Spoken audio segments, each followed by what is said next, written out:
let's queer up entertainment.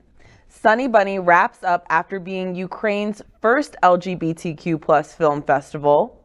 On a gray and rainy afternoon, about 35 people settled into velvety red seats in a small and stuffy underground movie theater. 2 carried rainbow umbrellas. When the lights went down, the cartoon images that flashed on the screen were a reminder that this was a unique moment in time, a soldier preparing for war, then kissing another soldier of the same sex. The sold-out screening, a Ukrainian queer short film retrospective, was one of dozens held in Kyiv as part of the country's first ever queer film festival.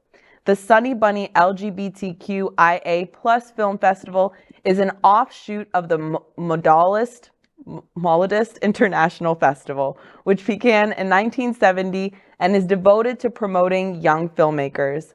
Bohdan Zhuk, the director of the 7-day festival, said he had thought about organizing an LGBTQ+ festival for a few years, but was delayed by the pandemic.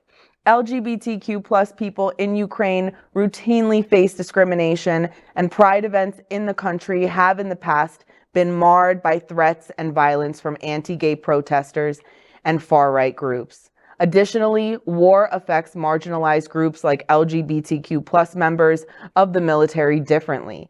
They do not have the same protections as straight soldiers.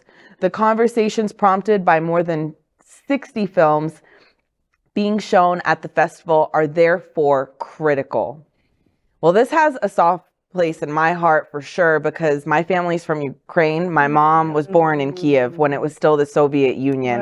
Wow. So I'm definitely, this is close to home for me, and I just pray so much for all the LGBTQ+ members in that part of the world, because we just don't even know what it's like for them. It's absolutely devastating. Well, and as someone who writes about film and has covered a number of LGBTQ+ film festivals, I find this to be really exciting news. I mean, really, the more queer voices in film, the better, because as we always say here on Queer News Tonight, representation matters. Right, and we need, we talked about the conversations that sparked.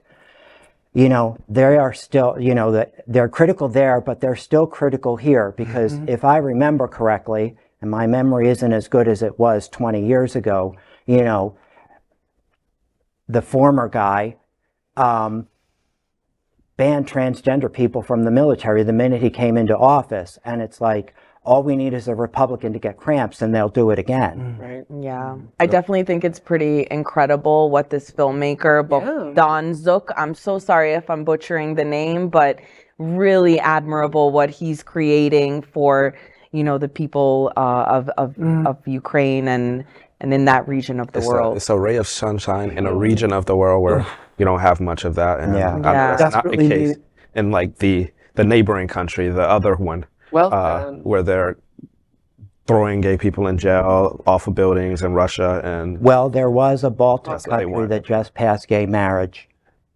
I don't remember which one. I remember Estonia. But there's still, I mean, so that's a glimmer of hope, no doubt. And I think we have to celebrate these massive glimmers of hope, because it's so easy to focus. I mean, but also, it also shows the clear necessity of like opening things up, right? Like that is with the amount of I mean, in some ways, it's hard for me to wrap my head around like moments of celebration in the Ukraine at all when they're going through so much. To be a war-torn country, and to find moments like that's resilience, and that's the power of the people, right? In so many ways, and that, I find that to be such a beautiful testament to all of that. So yeah, very well more said. Of that. We are Queer News Tonight, the world's first and only live daily LGBTQ+ evening news show, brought to you from Happening Out Television Network. We operate in the same model of PBS and NPR, but for the LGBTQ+ community. We educate, inform, and entertain by supporting the 10 pillars of our LGBTQ+ community, with more than 100,000 a week watching us on Roku, Apple Television, and other channels. To keep the story going, we accept donations with 100% transparency.